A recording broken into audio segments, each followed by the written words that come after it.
नमस्कार, आप देख रहे हैं डीडी न्यूज। मैं हूं आंचल गुलाटी। आगे बढ़ने से पहले एक नजर सुर्खियों की तरफ। एनडीए संसदीय दल की बैठक में उपराष्ट्रपति पद के उम्मीदवार सीपी राधाकृष्णन का सदस्यों के साथ करवाया गया औपचारिक परिचय। पीएम ने की विपक्ष से समर्थन की अपील।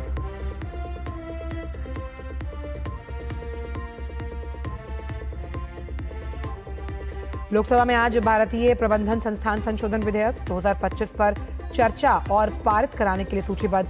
वहीं राज्यसभा में खान और खनिज विकास और विनियमन संशोधन विधेयक 2025 चर्चा के लिए होगा पेश।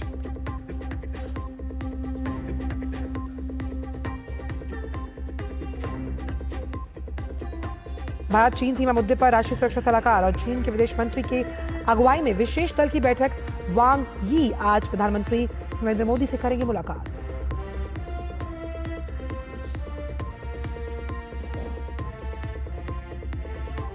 मुंबई में भारी बारिश के कारण जगह जगह भरा पानी। रेड अलर्ट के बीच स्कूल कॉलेज बंद, परीक्षाएं भी स्थगित।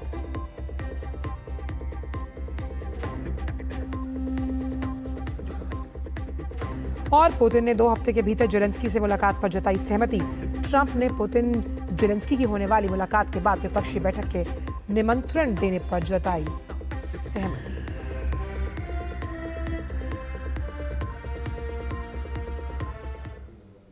और आइए अब जानते हैं सभी खबरों को विस्तार के साथ। राष्ट्रीय जनतांत्रिक गठबंधन एनडीए के संसदीय दल की आज संसद भवन परिसर में बैठक हुई। बैठक में प्रधानमंत्री नरेंद्र मोदी, गृह मंत्री अमित शाह, रक्षा मंत्री राजनाथ सिंह और बीजेपी के राष्ट्रीय अध्यक्ष जेपी नड्डा सहित एनडीए घटक दलों के प्रमुख नेता मौजूद रहे। बैठक में एनडीए के उपराष्ट्रपति पद के उम्मीदवार सीपी राधाकृष्णन का सभी से परिचय करवाया गया। इस अवसर पर प्रधानमंत्री नरेंद्र मोदी ने सीपी राधाकृष्णन का स्वागत किया। एनडीए नेताओं ने प्रधानमंत्री को धन्यवाद दिया और एक अच्छे और योग्य उम्मीदवार को उपराष्ट्रपति पद का उम्मीदवार बनाया गया है। बैठक के बाद केंद्रीय मंत्री किरेन रिजिजू ने कहा कि प्रधानमंत्री नरेंद्र मोदी ने विपक्ष के सभी साथियों से सीपी राधाकृष्णन का समर्थन करने की अपील की।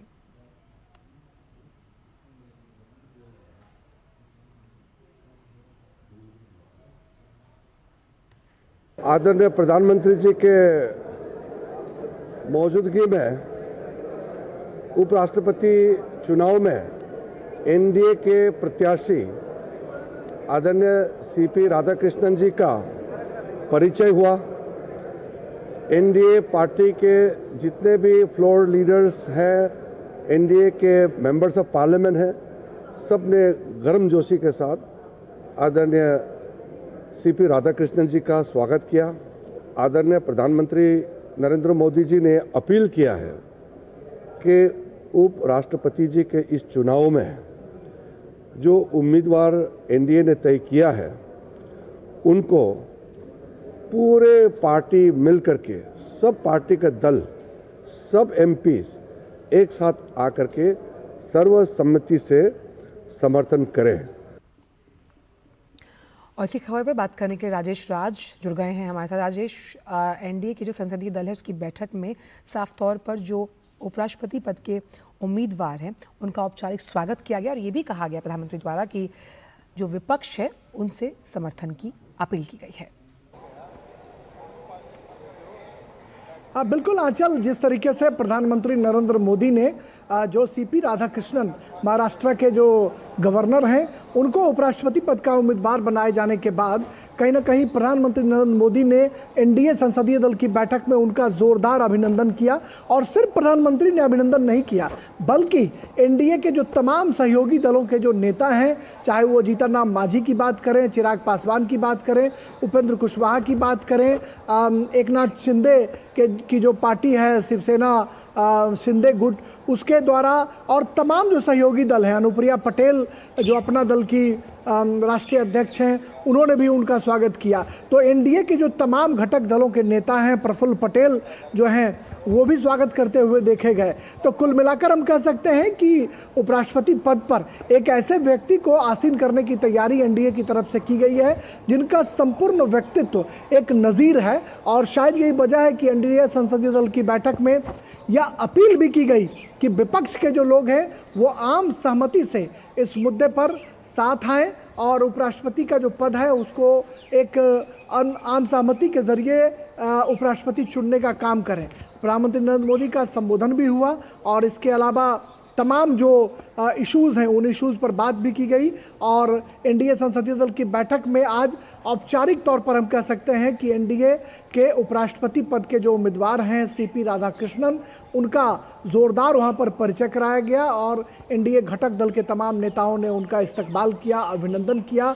और उनके बारे में जब बैठक खत्म हुई तो संसदीय कार्य मंत्री किरण रिजिजू ने जानकारी दी। उन्होंने कहा कि जिस तरीके का इनका व्यक्तित्व रहा है, अगर इस गरिमामयी पद पर वो चुने जाते हैं तो निश्चित तौर पर देश गौरवान्वित होगा।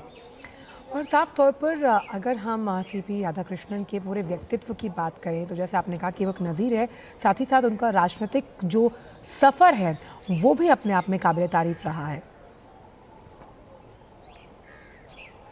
हाँ बिल्कुल, आपने सही कहा। चाहे गवर्नर झारखंड के तौर पर हो या गवर्नर महाराष्ट्र के तौर पर हो, एक सांसद के तौर पर हो या फिर भारतीय जनता पार्टी के एक कार्यकर्ता के तौर पर हो, उनका संपूर्ण जीवन दक्षिण भारत से दिल्ली के लुटियंस तक की अगर बात हम करें तो उनका संपूर्ण जीवन कहीं ना कहीं एक सामान्य कार्यकर्ता से उपराष्ट्रपति पद का जो सफ़र होगा वह निश्चित तौर पर एक सामान्य कार्यकर्ता को बहुत ऊर्जा देने वाला होगा, एक ऊर्जावान करने वाला होगा। क्योंकि साधारण पृष्ठभूमि से आने वाले लोग जब देश की मुख्य सत्ता पर काबिज होंगे तो एक बड़ा संदेश भी जाएगा कि सामान्य जो लोग हैं वह भी देश की सर्वोच्च संस्थाओं पर काबिज हो सकते हैं।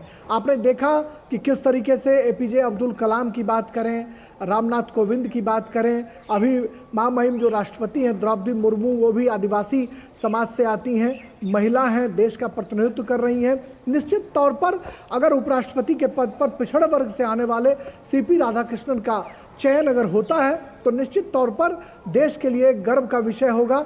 और दक्षिण भारत के एक महत्वपूर्ण राज्य तमिलनाडु से वो आते हैं और तमिलनाडु को भी के लिए भी एक बड़ा गर्व का क्षण होगा जब उनके एक बेटे को उपराष्ट्रपति के पद पर आसीन होने में मदद मिलेगी।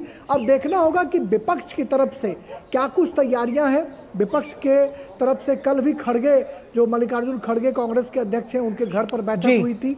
विपक्ष क्या उनके खिलाफ उम्मीदवार खड़ा करता है या आम सहमति बनाकर उपराष्ट्रपति पद का चयन करता है? क्योंकि ये बहुत अहम सवाल है राजेश, क्योंकि जो है बिल्कुल उपराष्ट्रपति के पास होता है। आपने बहुत अहम पॉइंट उठाया क्योंकि इंडी गठबंधन की भी आज बैठक है। ऐसे में अगर विपक्ष जिस तरह से आह्वान किया गया, अपील की गई है, अगर वो नहीं मानता तो किस तरह से वो अपने उम्मीदवार की घोषणा कर सकता है और उनके जहन में कौन कौन से ऐसे नाम हैं जो इस रेस में शामिल हैं? देखिए आंचल, जहाँ तक नाम का सवाल है तो कांग्रेस की जो सहयोगी पार्टियां हैं उनकी जो एक महत्वपूर्ण पार्टी है तमिलनाडु में डीएमके की तरफ से ये पेशकश की गई है कि डीएमके के किसी सांसद को उम्मीदवार बनाया जाए। उसका एक सबसे जो बड़ा उदाहरण ये है कि जब भी सोशल इक्वेशन में विश्वास करने वाली जो पार्टियां होती हैं वो कई बार दलों की सीमा लांघकर इन पदों पर वोटिंग करती हैं। और आपको ये मैं बताना चाहता हूं कि उपराष्ट्रपति पद का जो चुनाव होता है उसमें दलीय सीमा नहीं होती है, किसी भी दल के द्वारा व्हिप जारी नहीं किया जाता है, यानी कि क्रॉस वोटिंग की संभावना व्यापक तौर पर दिखाई पड़ती है। लिहाजा आपको याद हो कि राष्ट्रपति के चुनाव में जब हेमंत सोरेन जो यूपीए के साथ हैं उन्होंने द्रौपदी मुर्मू का समर्थन किया था, नीतीश कुमार और लालू प्रसाद दोनों साथ थे, इसके बावजूद नीतीश कुमार ने रामनाथ कोविंद का इस आधार पर समर्थन किया था राष्ट्रपति पद पर कि वो बिहार के गवर्नर हैं। इसी तरह से प्रणब मुखर्जी जब राष्ट्रपति पद पर चुने जा रहे थे तो ममता बनर्जी ने उनका समर्थन किया था, जबकि ममता बनर्जी उस समय यूपीए के साथ नहीं थी। उसके अलावा अगर हम बात करें तो महाराष्ट्र में प्रतिभा पाटिल जब उम्मीदवार हुई थी तो प्रतिभा पाटिल को भी संपूर्ण महाराष्ट्र के हर दल ने उनका समर्थन किया था। तो यह एक परिपाटी रही है कि अपने अपने सामाजिक समीकरणों को साधकर और अपने जो उनके दलीय कंपल्सन है, जो सियासी कंपल्सन है, उसको ध्यान में रखकर लोग वोटिंग करते हैं। लिहाजा ये उम्मीद की जा सकती है कि तमिलनाडु की तमाम पार्टियां सीपी राधाकृष्णन को समर्थन कर सकती है। इसलिए कांग्रेस ड्राइविंग सीट की लालच को छोड़कर डीएमके या अन्य किसी सहयोगी को अगर उम्मीदवार बनाती है तो कहीं ना कहीं जो वोट राज्य के नाम पर सीपी राधाकृष्णन के साथ जा सकते हैं उनको रोका जा सकता है। ऐसी खबरें लगातार सत्ता के जो शीर्ष गलियारे हैं, संसद के गलियारे से छन छन कर बाहर आ रही है। लेकिन अब देखना होगा कि कांग्रेस की सबसे बड़ी क्या भूमिका होती है। लेकिन जहां तक नंबर्स की बात करें, छोड़ती है, अगर ड्राइविंग सीट का लालच छोड़ती है और अपने सहयोगी दलों को अगर ये सीट देती है तो लड़ाई दिलचस्प हो सकती है। हालांकि एनडीए का पलड़ा साफ तौर पर भारी दिखाई पड़ रहा है। जो अगर हम इक्वेशन की बात करें तो अंकगणित जो है बात करेंगे तो एनडीए का आंकड़ा ऊपर दिखाई पड़ता है, लेकिन विपक्ष जो है वो हर हाल में सत्ता पक्ष को घेरने की कोशिश करेगी। बिल्कुल, अंकगणित के लिहाज से नंबर्स मजबूत है एनडीए के पास, लेकिन सवाल ये कि आखिरकार सीपी राधाकृष्णन ही क्यों, ये दांव आखिरकार एनडीए ने क्यों खेला? देखिए, एनडीए के लिए सबसे जो महत्वपूर्ण है कि अगले साल जो है वो दक्षिण भारत के कई राज्यों में चुनाव है, खास करके तमिलनाडु जैसे राज्यों में भी जो है वो भारतीय जनता पार्टी अपना पैठ बढ़ाना चाहती है। आपने देखा कि केरल में बीजेपी ने बहुत मशक्कत करके वहाँ पर सफलता अर्जित करने की कोशिश की, और कहीं ना कहीं भारतीय जनता पार्टी की ये कोशिश है कि कर्नाटका के अलावा विंध्याचल पार कर्नाटका में उन्हें सबसे पहली बार भाजपा को सफलता मिली थी, और उसके बाद बीजेपी सत्ता में रही लेकिन सत्ता से वहां बाहर हो गई है। तो भाजपा की कोशिश है कि संपूर्ण हिंदी पट्टी में जिस तरीके से बीजेपी की धमक दिखाई पड़ती है, उसी तरह दक्षिण के राज्यों में भी बीजेपी अपना प्रसार बढ़ाना चाहती है। आपने देखा कि अगर हम पश्चिम भारत की बात करें तो गुजरात की बात करें या फिर महाराष्ट्र की बात करें, भारतीय जनता पार्टी वहां पर मजबूती के साथ काबिज है। अब बीजेपी के लिए दक्षिण के राज्यों में सत्ता में आना उनके लिए बहुत चुनौतीपूर्ण है, लेकिन भारतीय जनता पार्टी कोशिश कर रही है। जैसे गठबंधन के साथ ही चंद्रबाबू नायडू की जो सरकार है उसमें बीजेपी भी शामिल है, और बीजेपी जो है वो एनडीए की सरकार आंध्र प्रदेश में है। इसी तरह से भारतीय जनता पार्टी चाहती है कि तमिलनाडु हो, केरल हो, इन राज्यों में बीजेपी अपना तेजी से पांव पसारे। लिहाजा सीपी राधाकृष्णन, जिनका भारतीय जनसंघ से नाता रिश्ता रहा है, आरएसएस के एक मजबूत सिपाही वो रहे हैं और बड़ा ही एकेडमिक व्यक्तित्व उनका रहा है, आध्यात्मिक बहुत सहज व्यक्ति रहे हैं और सरल स्वभाव के हैं। अभी हम आपको रोकना चाहूंगी एक मिनट, अपने दर्शकों को ले चलते हैं लोकसभा, जहां इस वक्त केंद्रीय मंत्री शिवराज सिंह चौहान है, वो कुछ बोल रहे हैं, आइए पहले वो सुनते हैं। लक्ष्य हम तमिलनाडु को नहीं दे पा रहे, आखिर इनको तकलीफ क्या है? गरीबों के मकान बनेंगे तो इनको तकलीफ क्या है कि मोदी जी का नाम होगा इसलिए मकान नहीं बनने दे रहे। और पराकाष्ठा तो यह है कि पूरे देश में वो गरीब जिनके पास कच्चे घर हैं उनको नया मकान बनाने के लिए 2024 में सर्वे किया गया। तमिलनाडु की सरकार ने सर्वे नहीं किया, सर सर्वे तक नहीं किया। ये गरीबों के साथ अन्याय है, धोखा है, पाप है।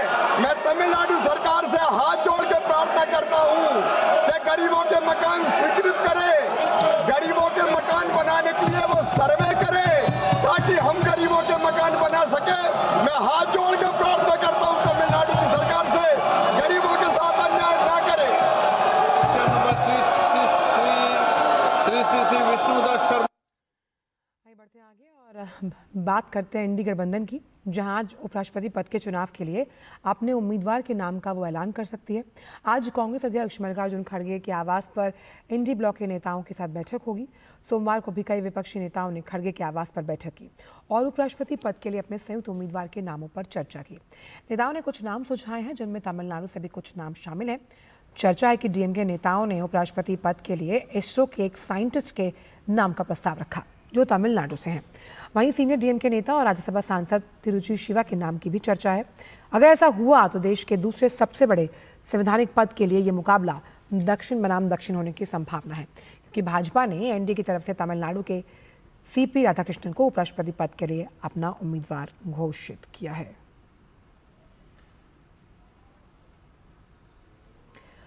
भारत के दौरे पर आए चीन के विदेश मंत्री वांग यी आज राष्ट्रीय सुरक्षा सलाहकार अजीत डोवाल के साथ उन्होंने मुलाकात की। दोनों पक्ष सीमा मुद्दे के स्थायी हल के लिए गठित विशेष दल की वार्ता की अगुवाई कर रहे हैं। इसके बाद चीन के विदेश मंत्री वांग यी प्रधानमंत्री नरेंद्र मोदी से मुलाकात करेंगे। इससे पहले विदेश मंत्री डॉक्टर एस जयशंकर ने अपने चीनी समकक्ष वांग यी के साथ द्विपक्षीय वार्ता की। दोनों देशों के बीच द्विपक्षीय संबंधों को और मजबूत करने के लिए विस्तृत चर्चा हुई। भारत और चीन के रिश्तों को आगे बढ़ाने के लिए बैठक में जोर दिया गया। बैठक में 3 मूलभूत सिद्धांत पारस्परिक सम्मान, पारस्परिक संवेदनशीलता और पारस्परिक हित पर फोकस किया गया। दोनों देशों ने हाल ही के वर्षों में संबंधों में आए उतार चढ़ाव को ध्यान में रखते हुए स्पष्ट, ईमानदार और रचनात्मक दृष्टिकोण अपनाने पर जोर दिया। बैठक के दौरान कई अहम मुद्दों पर सकारात्मक बातचीत हुई, जिनमें आर्थिक और व्यापारिक संबंध, तीर्थ यात्राएं और सांस्कृतिक आदान प्रदान, लोगों से लोगों का संपर्क बढ़ाना, नदियों के आंकड़ों को साझा करना, सीमा व्यापार और कनेक्टिविटी, द्विपक्षीय आदान प्रदान और सहयोग जैसे मुद्दे शामिल हैं। विदेश मंत्री एस जयशंकर ने कहा कि आतंकवाद के सभी रूपों और अभिव्यक्तियों के खिलाफ लड़ाई एक और प्रमुख प्राथमिकता में शामिल है। I welcome you and your delegation to India at the start of your visit for the 24th round of talks between the special representatives of India and China. This is also the first visit by a Chinese minister since our leaders met in Kazan in October 2024. This occasion provides us an opportunity to meet and review our bilateral ties. It is also an appropriate time to exchange views on the global situation and some issues of mutual interest. विदेश मंत्री S Jaishankar ने आगे कहा कि भारत चीन एक बुरे दौर से गुजरे हैं, लेकिन अब हम आर्थिक व्यापारिक विषयों पर चर्चा के लिए भी इकट्ठा हुए हैं। Having seen a difficult period in our relationship, Excellency, our two nations now seek to move ahead. This requires a candid and constructive approach from both sides. In that endeavor, we must be guided by the three mutuals: mutual respect, mutual sensitivity, and mutual interest. Differences must not become disputes, nor competition conflict. Today, our talks will cover economic and trade issues, pilgrimages, people-to-people contacts, river data sharing, border trade, connectivity and bilateral exchanges. राष्ट्रपति और राज्यपालों के लिए विधायिका से पारित विधेयकों पर स्वीकृति का फैसला लेने के लिए समय सीमा तय करने के मामले पर सुप्रीम कोर्ट में आज से सुनवाई होनी है। सुप्रीम कोर्ट में 5 जजों की विशेष पीठ इस पर सुनवाई करेगी। सुप्रीम कोर्ट आज केरल और तमिलनाडु जैसे राज्यों के प्रारंभिक आपत्तियों पर पहले सुनवाई करेगा, जिन्होंने इस राष्ट्रपति के रेफरेंस की वैधता पर सवाल उठाया है। इसके बाद कोर्ट केंद्र और रेफरेंस का समर्थन करने वाले राज्यों की दलीलों पर 20, 21 और 26 अगस्त को सुनवाई होगी। इसके बाद 28 अगस्त, 2, 3 और 9 सितंबर को विरोध करने वाले राज्यों की सुनवाई होनी है। इससे पहले 29 जुलाई को मुख्य न्यायाधीश BR गवई की अगुवाई वाली 5 जजों की बेंच ने केंद्र और सभी राज्यों को 12 अगस्त तक लिखित पक्ष जमा कराने के लिए कहा था। बेंच में justice Suryakant, justice Vikram Nath, justice PS Narasimha और जस्टिस AS चंद्रूकर भी शामिल हैं। राष्ट्रपति द्रौपदी मुर्मू ने मई में संविधान के अनुच्छेद 143 भाग 1 के तहत सुप्रीम कोर्ट से राय मांगी थी कि क्या राष्ट्रपति या राज्यपाल विधेयकों पर फैसला लेने में अनिश्चित काल तक देरी कर सकते हैं या कोई समय सीमा तय की जा सकती है। केंद्र ने शनिवार को राष्ट्रपति रेफरेंस मामले की सुनवाई से पहले सुप्रीम कोर्ट में लिखित दलीलें पेश करते हुए कहा कि राष्ट्रपति और राज्यपालों के लिए राज्य विधेयकों पर निर्णय लेने की समय सीमा शक्तियों के नाजुक पृथक्करण के समीकरण को बिगाड़ सकती है। इससे संवैधानिक अव्यवस्था जन्म लेगी। केंद्र ने अपनी दलील में इस विचार का विरोध करते हुए तर्क दिया था कि ऐसे समय सीमाएं संवैधानिक संतुलन को कहीं ना कहीं बिगाड़ेंगी और न्यायपालिका को ऐसी शक्तियां मिल जाएंगी जो उसे सौंपी नहीं गई। केंद्र का कहना है कि अनुच्छेद 200 और 201 में जानबूझकर कोई समय सीमा नहीं दी गई और समय सीमाएं लागू करना संविधान की व्याख्या करने समान है। और यही बात केंद्र का कहना है कि अनुच्छेद 200 और 201 में इस तरह की कोई समय सीमा का उल्लेख नहीं है और अगर इस तरह की कोई व्याख्या होती है तो वो कहीं ना कहीं संविधान के मूल स्वरूप के लिए खतरनाक साबित होगा।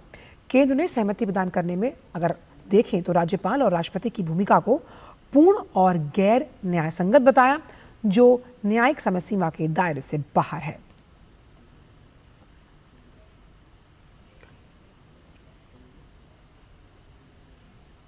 वक्त छोटे से ब्रेक का है। ये गोलदाने खजाने हैं स्वाद के। नागौर की इसी बेहतरीन सरसों से निकलता है MDH कच्ची घानी सरसों का तेल। सिर्फ झांझ ही नहीं, स्वाद भी। मिले असली सरसों के तेल का मजा। स्वाद में दम लगे कम, सेहतमंद MDH कच्ची घानी सरसों का तेल।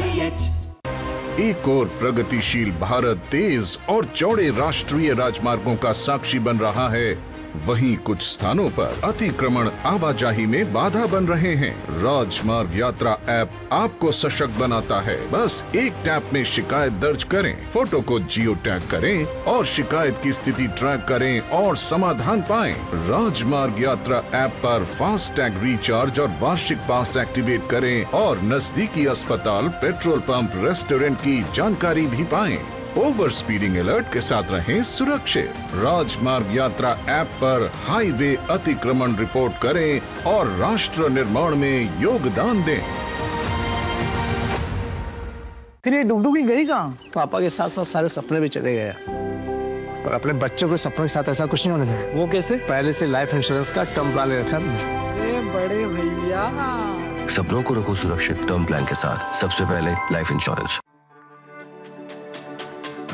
मेरी पसंद, मेरी पसंद, मेरी पसंद, मेरी पसंद, हमारी पसंद, हम सबकी पसंद। मजबूत देश का मजबूत सरिया हो गया स्टील। ब्रेक के बाद इस का स्वागत और रुख करते हैं की बड़ी खबर का, जो कि मॉनसून सत्र से जुड़ी है। जहाँ राज्यसभा में लगातार विपक्ष का हंगामा जारी है और इसी को लेकर लगातार कार्यवाही बाधित हो रही है और राज्यसभा में लगातार विपक्ष के जो सांसद हैं वो हंगामा कर रहे हैं। लगातार हमने देखा कि मॉनसून सत्र में जो उत्पादकता है, जो प्रोडक्टिविटी है, वो कहीं ना कहीं हैम्पर होती हुई नजर है, क्योंकि हमने देखा कि लोकहित, राष्ट्रहित से जुड़े तमाम विधेयक हैं जो पारित करवाने के लिए सूचीबद्ध हैं, वो विपक्ष के हंगामे के चलते हो नहीं पा रहा। और इसी पर बात करने के लिए हमारे साथ हमारे संवाददाता राजेश राज भी जुड़े। राजेश, क्या बात है? एक बार फिर से हंगामा बरपा रहा है विपक्ष राज्यसभा में, मुद्दा है क्या?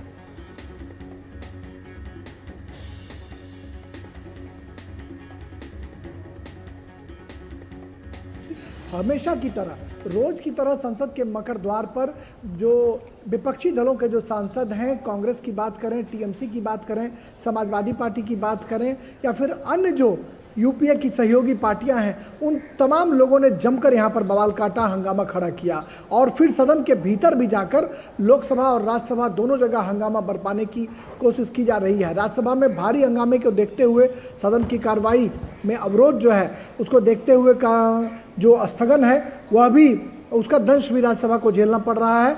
लेकिन हम कह सकते हैं कि जिस तरीके से संपूर्ण मॉनसून सत्र के दौरान एसआईआर के मुद्दे पर विपक्ष ने आक्रामकता दिखाई, सत्ता पक्ष को घेरने की कोशिश की, उसके लिए इस सत्र को निश्चित तौर पर याद किया जाएगा। हालांकि शोर शराबे के बीच ही मॉनसून सत्र के चौथे हफ्ते में और पांचवें हफ्ते के कल पहले दिन कुछ विधेयकों को पारित कराने की कोशिश की गई, जिसमें एंटी डोपिंग बिल जो है वो महत्वपूर्ण है, स्पोर्ट्स बिल महत्वपूर्ण है, इनकम टैक्स से जुड़ा हुआ जो विधेयक है वो महत्वपूर्ण है, मर्चेंट शिपिंग जो बिल है वो महत्वपूर्ण है। लेकिन इन विधेयकों पर अगर बाकायदा चर्चा होती और चर्चा के बाद अगर कहा जाता है कि अमृत मंथन के बाद ही अमृत निकलता है, तो सदन में जब चर्चा होती तो फिर उसी मंथन से अमृत निकलता और कानून को और भी व्यापक बनाने की जो कोशिश है सत्ता पक्ष की, उसमें और भी कहीं ना कहीं चार चांद लगता। लेकिन विपक्ष इससे बिल्कुल दूर रहा और मजबूरी रही सत्ता पक्ष की कि उन्होंने शोर शराबे के बीच ही कई महत्वपूर्ण विधेयकों को सदन से पारित करवाया, क्योंकि मॉनसून सत्र का जो पूरा सत्र था वो एसआईआर के मुद्दे पर हंगामा होता रहा, जिसकी वजह से ऑपरेशन सिंदूर पर चर्चा दोनों सदनों में हो पाई। लोकसभा में प्रधानमंत्री ने और राज्यसभा में गृह मंत्री अमित शाह ने चर्चा में हिस्सा लिया, चर्चा को कंक्लूड किया। लेकिन इसके इतर अगर हम बात करें तो कोई बहुत बड़ा विधायी कार्य जो है वो नहीं देखने को मिला है। अब जबकि मात्र 2 दिन शेष रह गए हैं, देखना होगा कि विपक्ष का आगे क्या स्टैंड है। कल चूंकि एनडीए के उपराष्ट्रपति पद के उम्मीदवार का नामांकन होना है, विपक्ष की आज बैठक होनी है और हर हाल में भारतीय जनता पार्टी और कांग्रेस जो है, कांग्रेस को पेशकश की गई है बीजेपी की तरफ से कि वो आम सहमति बनाए। देखना होगा, आज का दिन बेहद क्रूशियल होगा। आज क्या कुछ निकलकर सामने आता है, इस पर तमाम लोगों की नजरें टिकी रहेंगी। और वही राजेश, क्योंकि अब कार्यवाही को 2 बजे तक के लिए स्थगित कर दिया गया, आज भी कई ऐसे अहम विधेयक थे जो सूचीबद्ध थे, खासतौर पर अगर हम बात करें तो वो जो लोकहित और जनहित से जुड़े हुए हैं, लेकिन कहीं ना कहीं विपक्ष के हंगामे के चलते लगातार कार्यवाही बाधित हो रही है और 2 बजे के बाद भी किस तरह की उम्मीद की जा सकती है? देखिए, हमेशा ये कहा जाता है कि संसद जो है बहस की जगह है, विमर्श की जगह है, वोट कराने की जगह है, लेकिन डर और डंडे के सहारे अब संसद की कार्रवाइयों को नहीं चला सकते हैं। जितने पुराने बड़े समाजवादी नेता हुए, डॉक्टर राम मनोहर लोहिया, जयप्रकाश नारायण, इन तमाम लोगों का यही कथन था कि सदन में अगर किसी मुद्दे पर अगर आपके विचारों में टकराहट हो तो आप बहस कर लो, विमर्श कर लो, जरूरत पड़े तो वोटिंग करा लो, लेकिन सदन की कार्रवाइयों में अवरोध न डालो। लेकिन जिस तरीके से विगत कुछ एक वर्षों से, खास करके राज्यसभा की अगर बात करें तो राज्यसभा में जिस तरीके से लगातार विपक्ष के द्वारा हंगामा होता रहा है, यह कहीं ना कहीं चिंता की लकीरें खींचता है, क्योंकि हिंदुस्तान जो है दुनिया का सबसे बड़ा लोकतांत्रिक देश है, जहां वैशाली से इसके लोकतंत्र की शुरुआत हुई, बिहार से, और वह लोकतांत्रिक देश, लोकतांत्रिक जो व्यवस्था है, उस व्यवस्था में अगर सदन की कार्रवाई न चले तो हम दुनिया भर के मुल्क में जो लोकतांत्रिक देश होने का दावा करते हैं, उस दावे पर कहीं ना कहीं एक हम कह सकते हैं कि निराशा का भाव जो है वो छाया हुआ दिखाई पड़ता है। और हम दुनिया भर के मुल्कों में जब कहते हैं कि हमारा देश सबसे मजबूत देश है, लोकतांत्रिक मूल्यों वाला देश है, और वहाँ अगर सदन की कार्रवाई न चले तो ये एक बड़ी हम कह सकते हैं कि निराशा का भाव छेड़ता है, जिसकी वजह से कहीं ना कहीं विपक्ष जो है उसकी बदनामी हो रही है। विपक्ष जो है वो कटघरे में है, और विपक्ष के साथ साथ जो खास करके प्रमुख प्रतिपक्षी पार्टी है कांग्रेस, उसके अलावा भी हम अगर बात करें तो तमाम सहयोगी दल जो हैं उनका रुख भी बहुत लचीला नहीं है। अक्सर देखा जाता है कि सदन की कार्रवाई जब शुरू होने को होती है, सत्र की शुरुआत में सर्वदलीय बैठक का आयोजन होता है, विपक्ष रजामंदी की मुहर लगाता है, सत्ता पक्ष रचनात्मक सहयोग का आह्वान करता है, लेकिन बीएससी की बैठकों में सब कुछ तय होने के बावजूद विपक्ष का जो रवैया है सदन के भीतर बदल जाता है, जो कहीं ना कहीं एक बड़ी चिंता की लकीरें खींचता है, और इसकी वजह से सदन की कार्रवाई नहीं चल पा रही है, और देश की जो भोली भाली जनता जो अपने प्रतिनिधियों को चुनकर भेजी है, उसके करोड़ों रुपए की बर्बादी हो रही है। जी आंचल, बिल्कुल, बहुत बहुत शुक्रिया राजेश इन तमाम जानकारी को हमसे साझा करने के लिए। हालांकि बहुत ही कम दिन शेष है मानसून सत्र का पूरा होने में, उम्मीद करते हैं कि तमाम जो विधेयक है वो जल्द से जल्द पारित करवा लिए जाएंगे। बढ़ते आगे, आरजेडी प्रमुख लालू प्रसाद यादव के बड़े बेटे तेज प्रताप यादव जनशक्ति जनता दल से बिहार विधानसभा चुनाव लड़ने जा रहे हैं। उन्होंने इस पार्टी को सोमवार को अपने नाम पर रजिस्टर भी करवा लिया। इससे पहले तेज प्रताप यादव ने 26 जुलाई को महुआ सीट से निर्दलीय चुनाव लड़ने का ऐलान किया था। तेज प्रताप का कहना है कि टीम तेज प्रताप एक प्लेटफॉर्म है, जो भी युवा चुनाव लड़ना चाहेंगे उनको मदद दी जाएगी।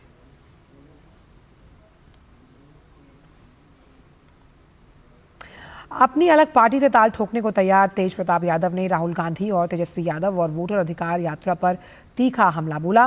तेज प्रताप यादव ने विधायक विजय कुमार सिंह उर्फ डब्लू सिंह के गाड़ी चालक और एक पत्रकार बंधु को जयचंद द्वारा मारपीट और गाली गलौज किए जाने का वीडियो साझा करते हुए यात्रा पर सवाल उठाया और इस घटना की कड़ी निंदा करते हुए कहा कि ये यात्रा लोकतंत्र बचाने के लिए निकाली गई और इसे तार-तार करने के लिए या फिर इसे तार-तार करने के लिए। इसी के साथ तेज प्रताप ने अपने छोटे भाई तेजस्वी यादव को इन जयचंदों से सावधान रहने की नसीहत भी दे डाली।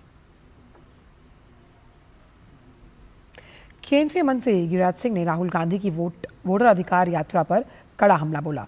उन्होंने कहा कि राहुल गांधी चाहते हैं कि रोहिंग्या मुसलमानों और बांग्लादेशी मुसलमानों के नाम वोटर सूची से ना कटें ताकि नकली लोग जाकर वोट दे पाएं, लेकिन चुनाव आयोग ऐसा नहीं होने देगा। मोदी के सरकार के खिलाफ, नीतीश कुमार के खिलाफ कोई आरोप नहीं लगा सकता, तो वो झूठ की खेती कर रहा।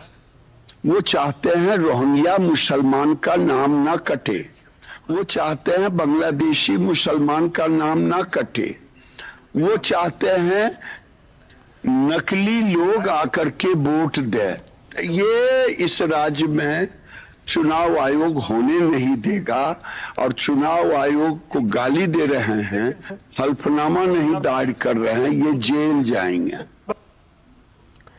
बात मुंबई की, जहां महाराष्ट्र के अधिकांश हिस्सों में आज भी तेज बारिश का सिलसिला जारी है। खासतौर पर मुंबई, ठाणे, कोंकण और मराठवाड़ा के कुछ जिलों में मूसलाधार बारिश ने दिक्कतें बढ़ा दी। इससे जनजीवन पूरी तरह अस्त व्यस्त हो गया। बारिश से जुड़ी विभिन्न घटनाओं में अब तक 7 लोगों की मौत हो चुकी है। राज्य के कई इलाकों में नदियों का जलस्तर खतरे के निशान को पार कर गया। वहीं कई बांधों से पानी छोड़ा जा रहा है। इसके चलते नदी किनारे बसे गांवों के लिए अलर्ट भी जारी किया गया। भारी बारिश से खेती को बड़ा नुकसान पहुंचा। मुंबई और उसके उपनगरीय क्षेत्रों में लगातार मूसलाधार बारिश हो रही है। किंग्स सर्कल, अंधेरी सबवे जैसे निचले इलाकों में पानी भरना शुरू हो गया। मुंबई में आज भी भारी बारिश को लेकर रेड अलर्ट जारी किया गया। इसके मद्देनजर स्कूल और कॉलेजों में छुट्टी घोषित की गई। मुंबई विश्वविद्यालय की आज होने वाली परीक्षाएं भी स्थगित कर दी गईं, जो अब 23 अगस्त को आयोजित की जाएंगी। ठाणे, नवी मुंबई, पालघर, रायगढ़ और रत्नागिरी जिलों में भी बारिश का जोर जारी है। इन क्षेत्रों में भी स्कूल और कॉलेज बंद रखने के आदेश दिए गए। रायगढ़ जिले में अंबा नदी के खतरे के निशान को पार कर चुकी, जबकि कुंडलिका नदी चेतावनी स्तर को पार कर चुकी है। रत्नागिरी जिले में लगातार बारिश के चलते जनजीवन पूरी तरह प्रभावित हो गया। खेड़ तालुका की जगबुड़ी नदी खतरे के निशान से ऊपर बह रही है और राजापुर की कोदवरी नदी भी चेतावनी स्तर को पार कर चुकी है। और मुंबई में मूसलाधार बारिश के कहर पर बात करने के लिए हमारे साथ हमारे संवाददाता शिशिर शेला जुड़ गए। शिशिर, साफ तौर पर बारिश को लेकर रेड अलर्ट है मुंबई में। आप अभी भी, हम सुबह भी जब चर्चा कर रहे थे तब भी आप छाता लेकर खड़े थे और अभी भी यही कुछ सूरत हाल है। ऐसे में खास तौर पर किस तरह की SOP जारी की गई है वहाँ महाराष्ट्र जनता के लिए सरकार द्वारा? बिल्कुल, देखिए आंचल, सुबह से देख रहे हैं हम, सुबह से लगातार जो है मुंबई में बारिश हो रही है और सिर्फ मुंबई ही नहीं बल्कि मुंबई के जो आसपास के इलाके हैं, थाने, पालघर, यहाँ पर भी जो है सुबह से मूसलाधार बारिश हो रही है। आलम यह है कि जो निचले इलाके हैं मुंबई के और साथ ही साथ बाकी इन जिलों में जो है वहां पर जो है जलभराव हो चुका है। मुंबई की खासतौर पर सबसे पहले बात करूंगा तो मुंबई के जो इलाके हम सुबह से बात कर रहे हैं कि जहां तक बात करें दादर की, हिंदमाता की, अंधेरी की, यहाँ पर जो है पानी पूरी तरह से भर चुका है और यहाँ पर यातायात ठप हो चुकी है। लेकिन साथ ही साथ प्रशासन द्वारा भी इसमें निर्देश दिए गए। खासतौर पर प्रशासन ने इन सभी जगहों को चिन्हित पहले ही करके रखा था और इसीलिए यहाँ पर पंपिंग स्टेशंस बिठाए गए। लेकिन इसके बावजूद जिस प्रकार से बारिश लगातार हो रही है, ऐसे में इन सभी इलाकों में जो है पानी धीरे धीरे बढ़ रहा है। वही दूसरी ओर जो यातायात है मुंबई की, खासतौर पर रोड ट्रैफिक है, वो कहीं ना कहीं बहुत स्लो मूविंग चल रही है। चूंकि जैसे मैंने कहा कि इन जगह पर पानी भरने के कारण जो है ट्रैफिक को डाइवर्ट कर दिया गया है। वही रेलवे की बात करें तो मुंबई की लोकल सेवा इस वक्त पटरी पर दौड़ रही है, लेकिन 15 से 20 मिनट की देरी से जो है, फिर चाहे वो मध्य रेलवे की सेवा हो या फिर पश्चिम रेलवे की सेवा हो, वो भी 15 से 20 मिनट देरी पर चल रही है। मुंबई में खासतौर पर जो फ्लाइट की अगर बात करें तो यातायात इसमें भी प्रभावित हो चुकी है। चूंकि सुबह से हम देख पा रहे हैं कि काफी क्लाउड्स मुंबई के आसमान में है और साथ ही साथ बारिश हो रही है। इसकी वजह से डीले फ्लाइट्स को भी थोड़ा सा हो रहा है। लेकिन वही दूसरी ओर एयरपोर्ट अथॉरिटी द्वारा जो पैसेंजर्स हैं उनको ये कहा गया है कि वो जो एयरपोर्ट पे है थोड़ा जल्दी उनको आना होगा, कि जिस प्रकार से ट्रैफिक और बारिश इसके कारण जो है लोगों को ये सूचना जारी कर दी गई है। खासतौर पर बीएमसी की बात करें तो बीएमसी ने कल भी स्कूलों को छुट्टी दी थी और आज भी जिस प्रकार से बारिश हुई है तो स्कूल और कॉलेज आज बंद रहेंगे। और साथ ही साथ जो सरकारी और गैर सरकारी जो दफ्तर है उनको भी बीएमसी द्वारा कहा गया है कि वो आज अपना ऑफिस बंद रखे। खासतौर पर जो प्राइवेट ऑफिसेस है उनको कहा गया है कि अगर हो सके तो वर्क फ्रॉम होम की सुविधा अपने सभी एम्प्लॉयज को दे, चूंकि कम से कम लोग घर से बाहर निकले। हालांकि मुंबई के बाहर की स्थिति अगर देखा जाए तो मुंबई के बाहर मतलब पश्चिम महाराष्ट्र हो या फिर कोंकण हो, यहां पर भी लगातार बारिश होने के कारण जो नदियों का स्तर है वो काफी बड़ा है और इसीलिए कुछ नदियां इस वक्त उफान पर है। ऐसी स्थिति में राज्य सरकार ने जो है एसडीआरएफ की टीम और एनडीआरएफ की टीम वहां पर जो है तैनात की है। खासतौर पर मैं कहूंगा कोंकण इलाके में, साथ ही साथ पश्चिम महाराष्ट्र में कोल्हापुर में, जहां पर इस वक्त ये नदियां तूफान पर है, वहां पर ये टीम जो है तैनात की गई है।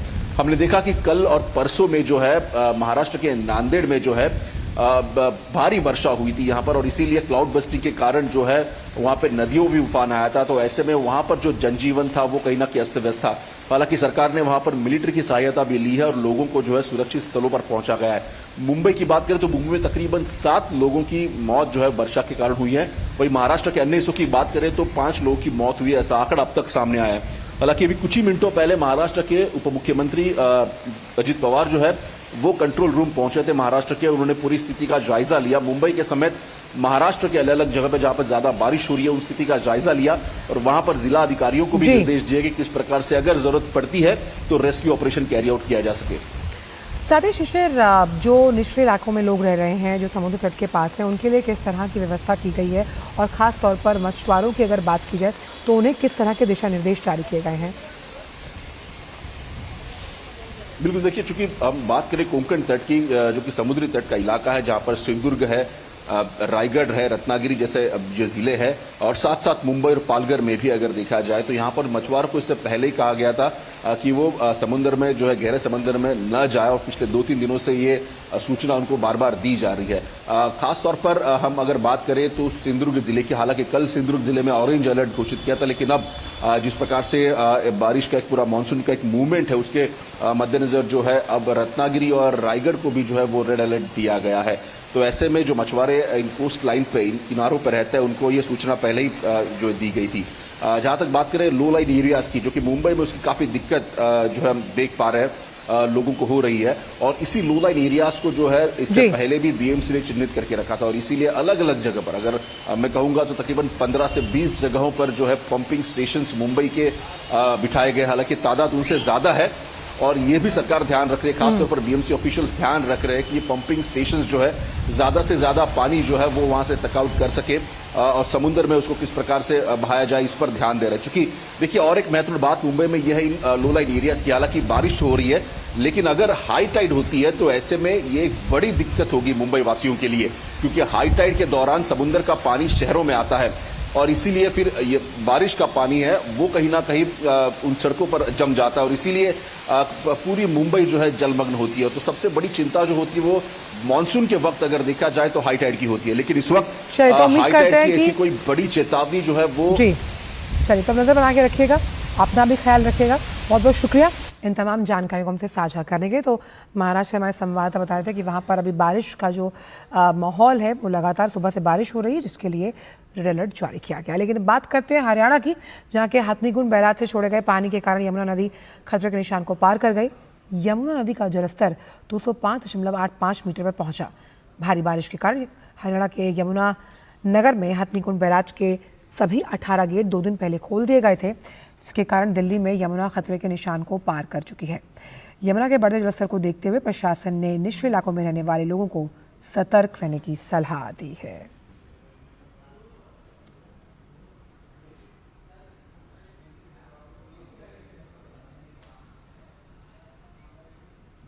दिल्ली में यमुना नदी के जलस्तर के बढ़ने के बाद जो इलाके प्रभावित हुए हैं उनके लिए खास तौर पर दिल्ली सरकार की ओर से इस तरह के टेंट बनाए गए हैं और इस टेंट के अंदर लोगों को रखा जा रहा है। तमाम सुविधाएं दी गई हैं, यहाँ पर पंखा लगाया गया है, लाइट लगाई गई है। कुछ लोग हैं, क्या कहेंगे जी, आपके लिए सुविधा दी गई है? हाँ, हम लोग के लिए बहुत सुविधा करे हैं।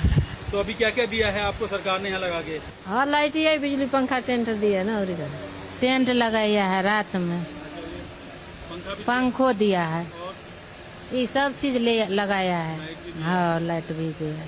निचले इलाकों में उसको देखते हुए दिल्ली सरकार ने खास तौर से इस तरह के शिविर बनाए हैं ताकि लोगों को दिक्कतों का सामना न करना पड़े। कैमरामैन सुनील राणा के साथ गिरीश निशाना, डीडी न्यूज, दिल्ली।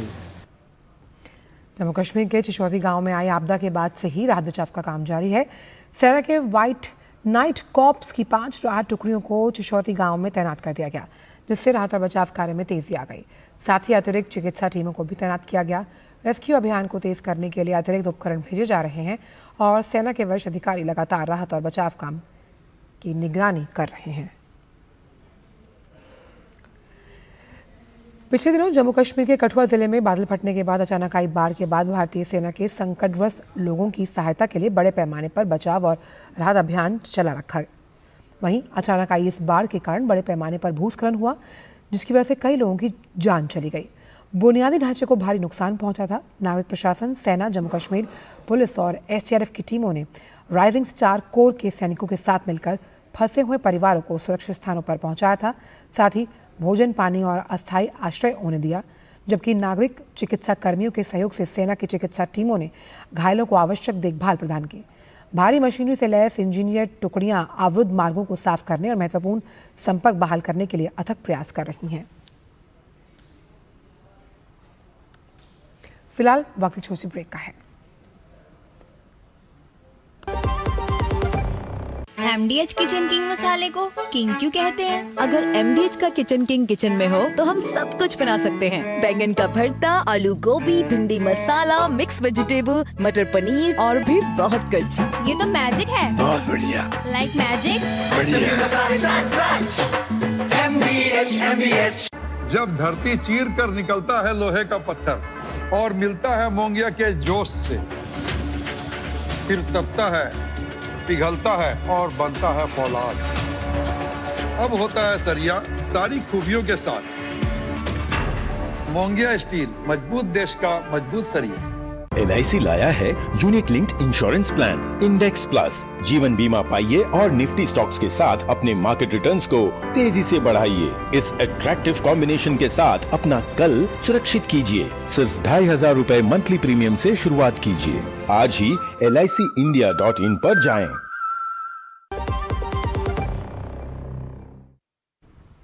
ब्रेक के बाद सभी का स्वागत।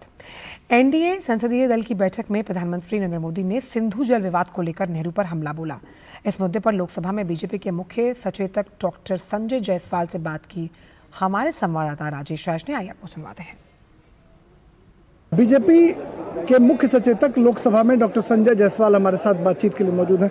संजय जी, प्रधानमंत्री आज नेहरू को लेकर बहुत आक्रामक नजर आए बीजेपी संसदीय दल की बैठक में, क्या? लेकिन एक सवाल तो जरूर है कि सिंधु जल समझौता जो पूरे तौर पर पाकिस्तान को दे दिया गया, 3 नदियों का सारा पानी, और इतना ही नहीं किया गया बल्कि जिस जमाने में 10 ग्राम का महज सोने की कीमत 2 रुपए होती थी, उस जमाने में 83 करोड़ देके उनके सारे नहरें बनाई गई।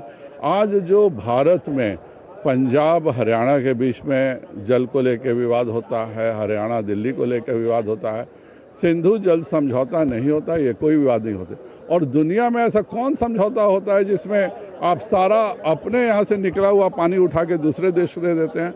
ऐसा तो हम लोगों ने कभी सुना भी नहीं है, और ये एक बहुत बड़ा पाप था जिसको ठीक करने का काम कांग्रेस के अन्य पापों की तरह, चाहे वो धारा 370 हो, चाहे सिंधु जल समझौता हो, इन सभी को ठीक करने का काम माननीय प्रधानमंत्री जी कर रहे हैं। संसदीय दल की बैठक में जो एनडीए राष्ट्रपति उपराष्ट्रपति पद के उम्मीदवार हैं उनका प्रधानमंत्री ने अभिनंदन भी किया, स्वागत भी किया, और क्या सभी को ने स्वागत किया। जो उनका एक्सपीरियंस है सांसद के तौर पर, जो उनका एक्सपीरियंस है झारखंड के राज्यपाल के तौर पे, तेलंगाना, पुडुचेरी, महाराष्ट्र के राज्यपाल के तौर पे, और वो सभी से हमेशा समन्वय बना के चले, चाहे झारखंड के रहे, चाहे तेलंगाना के रहे, या फिर महाराष्ट्र में भी कुछ दिनों तक जब विपक्ष का शासन था वो रहे, सभी से समन्वय बना के वो चले। इसलिए एनडीए के सदस्य के रूप में मैं सभी से अनुरोध करता हूं कि उपराष्ट्रपति का पद और राज्यसभा के चेयरमैन का पद को सभी दलों को एक साथ मिलकर समर्थन देना चाहिए। लोकसभा में मुख्य सचेतक भारतीय जनता पार्टी के संजय जायसवाल, उनका साफ तौर पर यह कहना है कि उपराष्ट्रपति और राष्ट्रपति का जो पद होता है या राज्यसभा के चेयरमैन का पद, वह पद बहुत ही महत्वपूर्ण होता है। लिहाजा एक आम सहमति बनाकर इस चुनाव को संपन्न कराया जाना चाहिए, इससे एक बड़ा मैसेज जाएगा। कैमरामैन SP दुबे के साथ संसद भवन से मैं राजेश राज, DD न्यूज़ के लिए। अमेरिकी राष्ट्रपति डोनाल्ड ट्रंप ने व्हाइट हाउस में यूक्रेन के राष्ट्रपति व्लादिमीर ज़ेलेंस्की से मुलाकात की। रूस यूक्रेन युद्ध को समाप्त करने की दिशा में हुई इस बैठक को कूटनीतिक प्रयासों की एक अहम कड़ी माना जा रहा है, क्योंकि ट्रंप ने त्रिपक्षीय वार्ता के संकेत दिए हैं। वहीं ट्रंप ने यह भी कहा कि पुतिन ज़ेलेंस्की के बीच बैठक की व्यवस्था शुरू हो चुकी है। ये जो ट्रंप ज़ेलेंस्की के बीच महाबैठक हुई है उसका आउटकम है। पुतिन और ज़ेलेंस्की की मुलाकात की संभावनाएं अब बढ़ती हुई नजर आ रही हैं। वहीं ज़ेलेंस्की ने यह भी कहा कि 10 दिन में यूक्रेन के लिए सुरक्षा गारंटी की मांग को उन्होंने प्रतिबद्धता के साथ दोहराया इस बैठक में, और ये भी कहा कि ट्रंप ने यूक्रेन के लिए सुरक्षा गारंटी का समर्थन किया। हालांकि नाटो का मेंबर नहीं है, तो उसके बावजूद ये समर्थन अमेरिकी सरकार द्वारा दिया गया। यूरोपीय नेताओं ने यूक्रेन सुरक्षा गारंटी पर अपने जोर को एक बार फिर से दोहराया है। हालांकि यूरोपीय नेताओं ने संघर्ष विराम पर ज़ेलेंस्की का भी समर्थन किया। हालांकि जो यूरोपीय नेता हैं उनकी ज़्यादा पड़ती नहीं है जब हम पुतिन की बात करते हैं, क्योंकि आर्थिक सैंक्शंस लगाए गए हैं रूस पर। बैठक के दौरान यूक्रेन के क्षेत्रीय रियायतों पर भी कोई खास चर्चा नहीं हुई, लेकिन जेलेंस्की ने कहा कि हथियार, प्रशिक्षण और जो खुफिया जानकारी है उसकी मांग को दोहराया है। सीजफायर को लेकर रूस यूक्रेन के बीच मतभेद बरकरार है और दोनों देश हालांकि ये संदेश जता चुके हैं कि युद्ध को समाप्त करना जरूरी है, लेकिन ट्रंप ने भी सीजफायर की मांग को छोड़ दिया है। वहीं अमेरिका के राष्ट्रपति डोनाल्ड ट्रंप ने इस बैठक की सराहना की। ट्रंप ने कहा कि अब त्रिपक्षीय बैठक होगी जो निश्चित तौर पर रूसी राष्ट्रपति पुतिन जो है वो कोई सार्थक कदम उठाएंगे जो प्रभावित लोगों के लिए लाभदायक होगा। I think you'll see that President Putin really would like to do something else. I think when we set that up, when we do, I think it's going to be when, not if. I think you're going to see some really positive moves. I know there's over 1,000 prisoners, and I know they're going to release them. Maybe they're going to release them very soon, like immediately, which I think is great. But we're going to set that up today after this meeting. So very good and great remarks. I appreciate it. Ukraine के राष्ट्रपति Zelensky ने भी त्रिपक्षीय बैठक के प्रस्ताव का समर्थन किया। जेलेंस्की ने कहा कि निश्चित तौर पर इस कदम से दोनों पक्ष के लोगों को फायदा होगा। We will discuss on the level of leaders during trilateral meeting, and President Trump will try to organize such meeting. And he said that he will come or not come. Ukraine will be happy if you both participate. want me there, I will be there. Yeah, you know that. Thank you. And I think this is very important. Yes, so security guarantees, bringing kids back. Zelensky ने सुरक्षा guarantee पर Trump के रुख की भी सराहना की है। People and all of us want to finish this war, stop Russia and stop this war. We spoke about it, and we will speak more about security guarantees. This is very important that the United States gives such strong signal and is ready for security guarantees. Ukraine के राष्ट्रपति ने कहा कि Ukraine रूस संघर्ष के दौरान इसे खत्म करने की दिशा में ट्रंप निर्णायक भूमिका में है। ट्रंप के इस कदम से हजारों यूक्रेनी बच्चों का भला होगा जो अपने परिवार से कई वर्षों से दूर हैं। Direction very important to exchange all the prisoners, and I think that President will help. And I was very thankful to your wife again, Mr. President, for the letter about our abducted children. And I hope that really it can be a historic role for the people to bring kids back to the families and be happy. Get the people back, yeah. Yes, this is so important, and I'm happy that we discussed it. इस बीच German chancellor Friedrich मर्स ने बड़ा दावा किया। उन्होंने कहा कि अमेरिकी राष्ट्रपति डोनाल्ड ट्रंप ने फोन पर बातचीत के दौरान कहा कि उन्होंने पुतिन को जेलेंस्की से मिलने के लिए मना लिया। साथ ही जर्मन चांसलर के अनुसार ये महत्वपूर्ण बैठक अगले 2 हफ्तों के भीतर हो सकती है। हालांकि इसका स्थान अभी तय नहीं हुआ। हालांकि जर्मन चांसलर ने खुद पुतिन के शिखर सम्मेलन में शामिल होने पर संदेह भी जताया। इस बीच अब चर्चा यूक्रेन के लिए सुरक्षा गारंटी के विवरण पर केंद्रित हो गई, जिसमें अमेरिका और यूरोप दोनों ही भागीदारी के साथ भाग लेंगे। गाजा पर संपूर्ण कब्जे की तैयारी कर रहे इजराइल के दबाव का असर दिखने लगा। फिलिस्तीन में आंदोलन का झंडा बुलंद करने वाले हमास ने इजराइल को 60 दिन के संघर्ष विराम का प्रस्ताव दिया। साथ ही उसने आधे बंधकों को रिहा करने की बात कही। बदले में इजराइल को भी जेलों में बंद कुछ फिलिस्तीनी छोड़ने होंगे। इजरायली मीडिया ने हमास का प्रस्ताव मिलने की पुष्टि की, लेकिन इजराइल की तरफ से अभी भी आधिकारिक प्रतिक्रिया नहीं दी गई।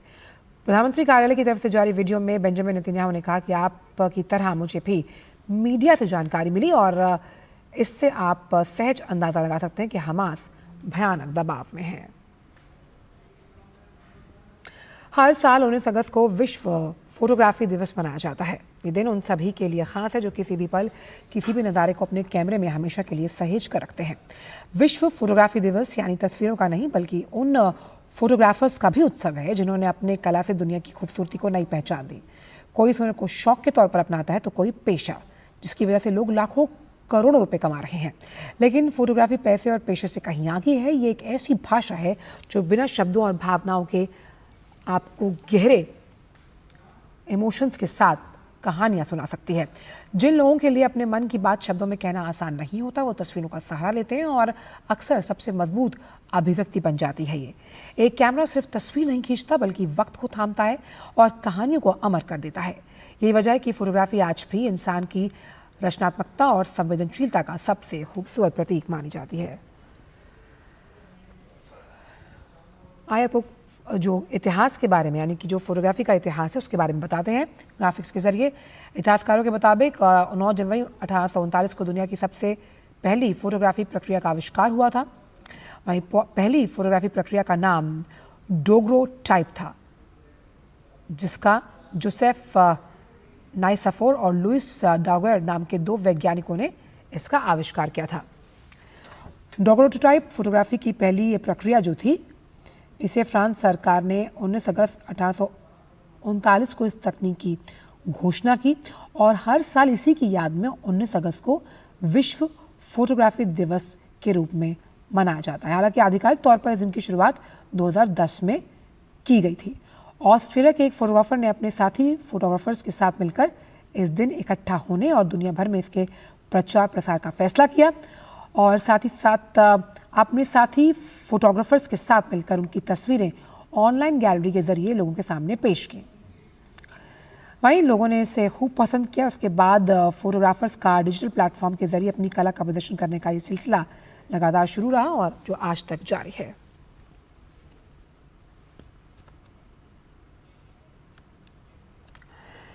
एशिया कप की शुरुआत 9 सितंबर को होने जा रही है। भारतीय चयन समिति के लिए इस बार एशिया कप का स्क्वाड चुनना किसी कठिन इम्तिहान से कम नहीं। दावेदारों की लंबी फेयर्स के बीच जगह सीमित है, जिसका चयनकर्ताओं के लिए काफ़ी जो सफ़र है वो मुश्किल भरा होगा। सबसे बड़ा सवाल ये कि किन खिलाड़ियों को अंतिम 15 में मौका मिलेगा और किन्हें बाहर करना पड़ेगा। चयनकर्ताओं के सामने 4-5 ऐसे नाम हैं जिन पर फैसला लेना आसान ना होगा। देखिए रिपोर्ट।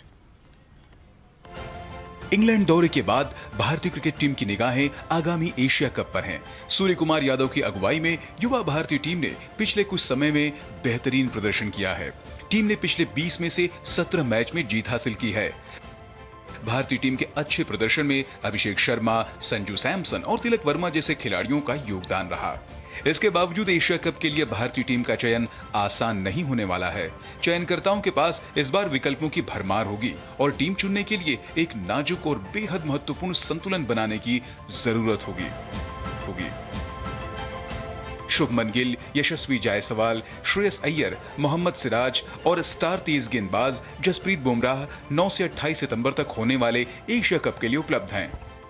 ऐसे में इनमें से किसी को भी बाहर रखना मुश्किल है। इनमें से कोई भी उस T20 टीम का हिस्सा नहीं था जो आखिरी बार फरवरी में खेली थी। शुभमन गिल, यशस्वी जायसवाल और श्रेयस अय्यर की भारतीय T20 टीम में वापसी की बात हो रही है। हाल ही में समाप्त हुई इंग्लैंड सीरीज में शुभमन गिल और मोहम्मद सिराज शानदार फॉर्म में नजर आए। टीम इंडिया को 15 सदस्यीय दल का चयन करना है। फिलहाल एक स्थान के लिए 2 या 3 दावेदार नजर आ रहे हैं। अभिषेक शर्मा और संजू सैमसन बतौर सलामी बल्लेबाज अपनी जगह पक्की कर चुके हैं। उसके बाद तिलक वर्मा, सूर्य कुमार यादव, शिवम दुबे, रिंकू सिंह और हार्दिक पांड्या के साथ टीम का बल्लेबाजी क्रम बेहतरीन खिलाड़ियों से भरा हुआ है। सूर्य कुमार यादव कप्तान हैं, वहीं संजू सैमसन विकेटकीपर हैं। ऐसे में अभिषेक शर्मा और तिलक वर्मा पर बात आ जाती है। श्रेयस ने कप्तानी के साथ साथ बल्ले से भी शानदार प्रदर्शन किया। यशस्वी भी लगातार शानदार प्रदर्शन करते आ रहे हैं। ऐसे में सलामी बल्लेबाज के रूप में यशस्वी जायसवाल और शुभमन गिल और मध्यक्रम में श्रेयस अय्यर को चुनने में किसी न किसी खिलाड़ी के साथ अन्याय हो सकता है। गिल की ही तरह सिराज ने भी T20 में लंबे समय से कोई अंतर्राष्ट्रीय मैच नहीं खेला है, लेकिन इंग्लैंड में अपने प्रदर्शन के बाद उन्होंने टीम में अपनी मजबूत दावेदारी पेश की है। बुमराह की टीम में वापसी तय नजर आ रही है। अर्शदीप और प्रसिद्ध कृष्णा काफी समय से T20 में अच्छा प्रदर्शन करते आ रहे हैं। ऐसे में तेज गेंदबाजों का चयन भी चयनकर्ताओं के लिए परेशानी खड़ा कर रहा है। T20 चैंपियन टीम इंडिया की नजर 2026 की शुरुआत में T20 वर्ल्ड कप के खिताब को बचाने पर होगी। इसकी तैयारी के लिए सितंबर में होने वाला एशिया कप 2025 बेहतरीन मंच होगा। हालांकि रोहित, कोहली और जडेजा जैसे अनुभवी खिलाड़ियों के संन्यास के बाद टीम इंडिया के लिए T20 विश्व खिताब की रक्षा करना आसान नहीं होगा। Sports desk, DD news. और फिलहाल समाचारों में इतना ही। दीजिए इजाजत। नमस्कार।